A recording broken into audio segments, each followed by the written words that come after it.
Hello friends, આજે આપણે અહીં પ્રશ્ન 3 બ નીચેના દાખલા ગણો પ્રકરણ 8 એની અંદર આપણને પ્રશ્ન 1 બાદબાકી કરો, પ્રશ્ન 2 ગુણાકાર કરો અને જે પ્રશ્ન 3 છે તે શું કહ્યું છે?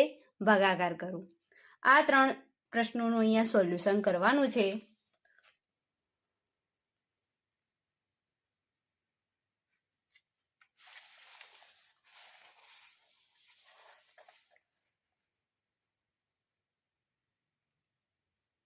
તો ચાલો શરૂ કરીએ વિદ્યાર્થી મિત્રો.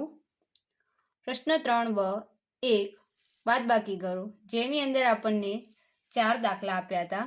તો એની અંદર 1 5/63 ઓછા કૌંસની અંદર -6/21 આનું સાદુરૂપ આપવાનું છે. તો તમને ખ્યાલ જ હશે કે માઇનસ માઇનસ શું થાય? Plus, plus minus minus, minus plus minus અને પ્લસ પ્લસ પ્લસ. આ તમને ખ્યાલ જ હશે. બે નજીક નિશાનીઓ આપ્યું હોય, વચ્ચે કૌંસનું ચિહ્ન હોય, ત્યારે આ ચિહ્નની અંદર અહીંયા શું છે? માઇનસ માઇનસ છે, તો માઇનસ માઇનસ શું થઈ જશે? પ્લસ. તો અહીંયા આપણે પ્લસ કરવાનો છે, બરોબર? એ આગળ કરતા જઈએ. બીજું કે કોઈ બે માઇનસ સંખ્યાઓ આપી હોય, ધારો કે -8 ત્યારે શું થશે? અહીંયા માઇનસ માઇનસ સંખ્યાઓ છે, બંને સંખ્યાઓ માઇનસ હોય ત્યારે સંખ્યાનો શું થશે? સરવાળો થાય છે, પણ નિશાની શું આવે છે? મોટી સંખ્યાની, તો એટલે કે માઇનસ જ આવશે, બરાબર? આ યાદ રાખજો. તો ચલો 5/63 અહીંયા 21 છે અને અહીંયા 63 છે. પહેલા તો એના છેદ સરખા કરવા પડે. સાદુરૂપ આપવું હોય તો છેદ સરખા કરવા પડે. તો અહીંયા 63 છે, તો અહીંયા 63 લાવવા માટે 21 ને કેટલા વડે ગુણીશું? 3 વડે. તો 21 * 63, જો નીચે 3 વડે ગુણ્યા હોય છેદમાં, તો અંશમાં પણ કેટલા વડે ગુણવા પડે? 3 વડે. તો ચલો એનું સાદુરૂપ આપીએ. માઇનસ કૌંસની અંદર 6/3 વડે ગુણ્યા 21/3, તો 6 * 18, 21 * 63. હવે છેદ જે છે બંને સંખ્યાના એ અહીંયા શું થઈ જાય છે? સરખા. જ્યારે છેદ સરખા થઈ જાય ત્યારે કૌંસમાં જે છેદ છે એક જ વખત લખવાનું અને ઉપરના અંશ જે છે એનું સાદુરૂપ આપીએ. માઇનસ માઇનસ શું થશે? પ્લસ. 5 + 18 એટલે કેટલા થાય? 23. અને જે આ 2 વખત 63 લખ્યા હતા એ લસા સરખો થઈ ગયો, એટલે કે છેદ સરખા થઈ ગયા, તો એક જ વાર લખવાનું અને જવાબ મળે છે 23/63. 2 -6/13 માઇનસ કૌંસની અંદર -7/15. તો અહીંયા પહેલા તો છેદ સરખા કરીશું. તો આ જે સંખ્યા છે એને 15 વડે ગુણીશું અને જે આ 7/15 છે એને 13 વડે ગુણીશું, કેમ કે 13 અને 15 નું લસા એટલું જ નીકળશે. તો ચાલો આને 15 વડે ગુણીએ ઉપર અને નીચે, એટલે કે અંશ અને છેદમાં, અને આને આ સંખ્યા જે છે 7/15 એને અંશ અને છેદમાં 13 વડે ગુણીએ, કેમ કે સામેની જે સંખ્યા છે એના છેદમાં 13 આપ્યા છે માટે. તો 15 છક થશે 90, પણ કેવા? માઇનસ. 15 × 13 કરીએ આપણે. ચાલો 15 × 13, 0, 5 × 5, 1 × 1, 3 × 15 નો 5 વધી 1, 3 × 3 ને 1, 4. ત્યારે આપણે સાદુરૂપ એટલે કે સરવાળો કરીએ ત્યારે કેટલો મળે છે? 195. માઇનસ કૌંસની અંદર 7 ને અહીંયા 13 વડે ગુણવાનું, તો 13 × 91 અને 15 × 13 એટલે 195. અહીંયા છેદ શું થઈ જાય છે? સરખા થઈ ગયા. તો અહીંયા ઉપરની જે સંખ્યા છે અંશની એનું સાદુરૂપ આપીએ. -90, માઇનસ માઇનસ પ્લસ 91 અને છેદમાં લખીશું 195. 91 માંથી 90, અહીંયા શું છે? એક સંખ્યા માઇનસ છે ને એક પ્લસ છે. માઇનસ ને એક પ્લસ હોય તો હંમેશા શું થશે? બાદબાકી.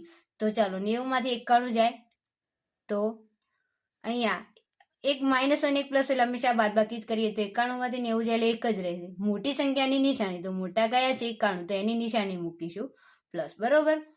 તો 1/195 આ જવાબ આવે છે.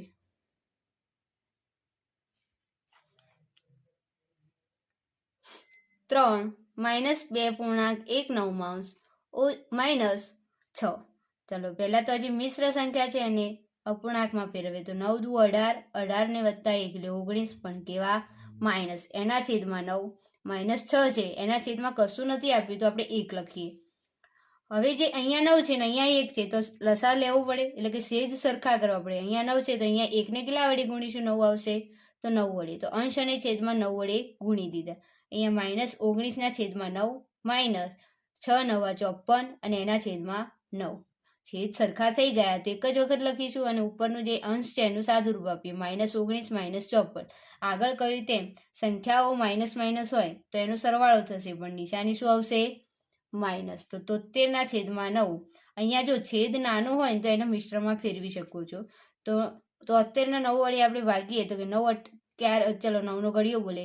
9 × 9 = 18, 9 × 3 = 27, 9 × 4 = 36, 9 × 5 = 45, 9 × 6 = 54, 9 × 7 = 63, 9 × 8 = 72, 9 × 9 = 81. આ સંખ્યાથી વધી ગયા તો જે આ 73 છે એ 73 ને 9 વડે ભાગીએ આપણે ત્યારે શું થશે? 9 × 8 = 72.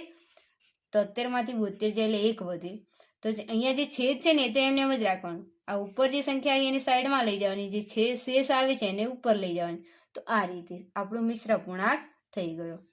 4 2.1 માઇનસ કૌંસમાં -1/3. ચાલો એનું સાદુરૂપ આપીએ.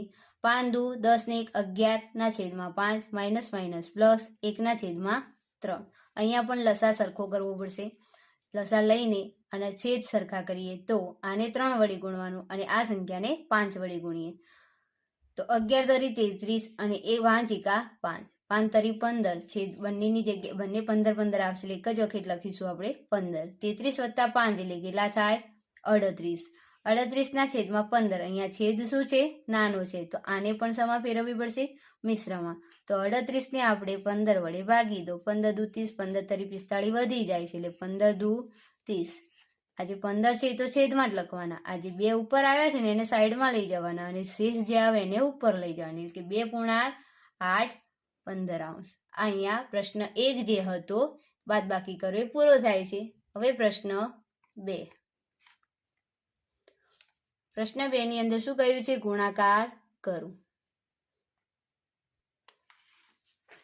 જેની અંદર 11/8 ગુણ્યા 32/55. તો ચાલો આનું સાદુરૂપ આપવા માટે આપણે શું કરીશું? પહેલા તો અવયવ પાડી દઈએ. 11 ને 8 એમને રાખી 8 ચોક 32 અને 11 × 5 = 55. અંશ અને છેદમાં સમાન જે અંકો દેખાય છે એ ઉડાડી દઈએ તો ઉડાડી દીધા. વધ્યા ઉપર 4 અને છેદમાં વધ્યા 5. આ આપણો જવાબ. 2 2.79 ગુણ્યા 24/35. તો અહીંયા મિશ્રમાંથી અપૂર્ણાંકમાં ફેરવીએ તો 9 દુ 18, 18 + 7 કરો એટલે 25 આવે ને છેદમાં 9, 24/35. આ લખી દીધું. હવે આના અવયવ પાડી દઈએ. 25 ના અવયવ પાડ્યા આપણે 5 × 5 એટલે 5 × 5 = 25. 24 ના લખ્યા 8 તરી 24, 9 ના લખ્યા 3 તરી 9 અને 35 ના લખ્યા 7 × 35. અંશ અને છેદમાં સમાન અંક જે દેખાતા હોય એ ઉડાડી દઈએ. આ ઉડાડી દીધા. ઉપર વધ્યા 8 × 5 = 40 અને 7 તરી 21 છેદમાં વધે છે. અહીંયા છેદ શું છે? નાનો છે. તો ચાલો 40 ને 21 વડે ભાગીએ. 21 × 21, 21 દુ 42 વધી જાય છે એટલે 21 × 21. અહીંયા 9 રહેશે ને અહીંયા 1 રહેશે તો જે આ સાઈડમાં આવી જશે, નીચે છે ઉપર જતી રહે 21 નીચે આવી જશે કે તો મિશ્ર અપૂર્ણાંકમાં લખી દીધી. 3 15/8 ગુણ્યા 18/25. તો 15 ના અવયવ 5 તરી 15, 4 દુ 8, 18 ના 9 દુ 18, 25 ના 5 × 5 = 25. અંશ અને છેદમાં જે સમાન અંક દેખાય છે એ ઉડાડી દઈએ તો ઉડાડી દીધા. તો ચાલો ઉપર વધે છે 9 તરી 27 અને નીચે છેદમાં વધે છે 4 × 5 = 20. અહીંયા પણ છેદ નાનો છે તો એને અપૂર્ણાંકમાં મિશ્ર અપૂર્ણાંકમાં ફેરવી દઈએ. 20 × 20, 20 દુ 40 વધી જાય 20. અહીંયા 7 શૂન્ય 7 ઉપર જશે, જે ઉપર 1 આવે બાજુમાં લાવી દઈએ અને 20 નીચે. તો આપણો જવાબ. 4 27/28 ગુણ્યા 24/21. બધાના આપણે શું કરીશું? અવયવ પાડીશું. 27 જે છે 9 તરી 27, 7 ચોક 28, 6 ચોક 24 અને 7 તરી 21. અંશ અને છેદમાં જે સમાન અંકો દેખાય છે એ ઉડાડી દઈએ. 3 3 ઉડી ગયા. આ 4 4 ઉડી ગયા. ઉપર વધે છે 9 × 6 = 54 અને નીચે વધે છે સીધું સીધું 49. અહીંયા પણ શું છે? છેદ નાનો છે તો 54 ને 49 વડે ભાગીએ. 49 દુ તો વધી જાય એટલે 1 49, 14 9 જાય એટલે 5 અને અહીંયા 5 ઉપર જતા રહે, એક બાજુમાં લાવી દીધા અને 49 1.5 49. આટલો જવાબ છે. નંબર 3 ભાગાકાર કરો. એની અંદર 4 દાખલા છે, એનું સોલ્યુશન જોઈએ આપણે. 1 -3.3 ભાગ્યા 9 ના છેદમાં 20. તો અહીંયા મિશ્રમાંથી અપૂર્ણાંકમાં ફેરવી દઈએ. 5 તરી 15, 15 ને 3 18 ના છેદમાં 5. આ માઇનસ જે છે એ તો રહેશે જ. અહીંયા શું કરવાનું, ભાગાકારની નિશાની જગ્યાએ આપણે ગુણાકાર કરી દેવાનું. જ્યારે ગુણાકાર કરીએ નિશાની બદલીએ ત્યારે પાછળની જે સંખ્યા છે ને એના અંશ અને છેદ શું થશે, ઉલટાઈ દેવાના. શું કરવાના, ઉલટાઈ દેવાના. તો ચાલો 20 જતા રહેશે અંશમાં અને જે 9 છે એ આવી જશે છેદમાં. હવે આના અવયવ પાડી દઈએ. 9 દુ 18, 5 ચોક 20, 5 ને 9 એમને એમ રાખીએ. અંશ અને છેદમાં જે સમાન અંકો દેખાય છે એ ઉડાડી દઈએ. તો કેટલા વધ્યા, છેદમાં કશું જ વધતું નથી, અંશમાં વધે છે 4 દુ 8, પણ કેવા, માઇનસ. 2 11 ના છેદમાં 8 કેવા છે, માઇનસ, ભાગ્યા 2.1 16. આને પહેલા તો અપૂર્ણાંકમાં ફેરવીએ. 16 દુ 32 ને 33 ભાગ્યા 16. અહીંયા જ્યારે ગુણાકારની -11 ના છેદમાં 8 ગુણાકાર કરીએ ત્યારે આ બંને શું થશે, બદલાઈ જશે. 16 ઉપર જતા રહ્યા, 33 નીચે આવી ગયા. હવે તેના અવયવ પાડી દઈએ. 8 દુ 16, 11 તરી 33, ને અહીંયા તો જે સંખ્યા છે એમને એમ રાખીશું. અંશ અને છેદમાં સમાન અંક ઉડી ગયા. તો ઉપર વધે છે 2, નીચે વધે છે 3, પણ કેવા આવશે, માઇનસ. આ આપણો જવાબ. 3 -3.3 ભાગ્યા 9 ભાગ્યા 16. તો અહીંયા 4 તરી 12 ને 3 15 ના છેદમાં જે 4 છે એ માઇનસ. અહીંયા ગુણાકાર કરીએ ત્યારે 16 ઉપર જતા રહે, 9 નીચે આવી જશે. તો ઉલટાઈ દીધા. અવયવ પાડી દઈએ. 5 તરી 15, પણ કેવા, માઇનસ. 4 ગુણ્યા 4 એટલે 16, ગુણ્યા 4 છેદમાં જે 4 છે અને 9 ના અવયવ લખીએ 3 તરી 9. સમાન અંક જે હતા એ ઉડી ગયા. ઉપર વધ્યા 5 ચોક 20, પણ કેવા, માઇનસની છેદમાં વધે છે 3. છેદ નાનો છે એટલે એને મિશ્ર અપૂર્ણાંકમાં ફેરવવું પડે. 3 6 18, 3 7 21 વધી જાય એટલે 3 6 18, અહીંયા 2 વધે. આ જે 3 છે તેમને એમ લખવાના, જે ઉપર જે 6 આવે બાજુમાં લઈ ગયા, શેષ આવી એ ઉપર લઈ ગયા, પણ કેવા રહેશે, માઇનસ. જવાબ. 4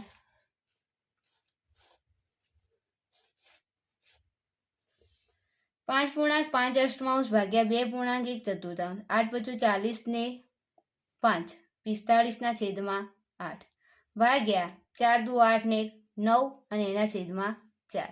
તો ચલો આ જે શુદ્ધ અપૂર્ણાંકમાં ફેરવી દીધું અશુદ્ધ અપૂર્ણાંકમાં.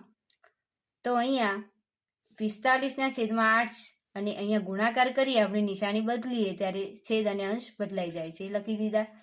9 × 45, 4 ના 4, 4 દુ 8 અને 9 ના 9. તો અંશ અને છેદમાં 9 ગયા અને 4 ગયા. વધ્યા 5 દૂત્યાંશ. છેદ નાનો છે માટે એને ભાગી દઈએ.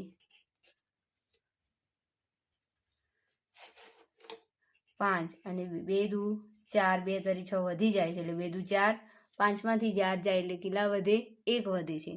તો અહીંયા 2 ના 2, આ 2 ઉપર જે આવે બાજુમાં આવી જશે, શેષ જે 1 આવી જાય ઉપર જશે. આ આપણો જવાબ. તો વિદ્યાર્થી મિત્રો, અહીંયા આપણે પ્રશ્ન 3 બ નું સોલ્યુશન પૂરું થાય છે. નેક્સ્ટ વિડીયોમાં આપણે જોઈશું પ્રશ્ન 3 ક.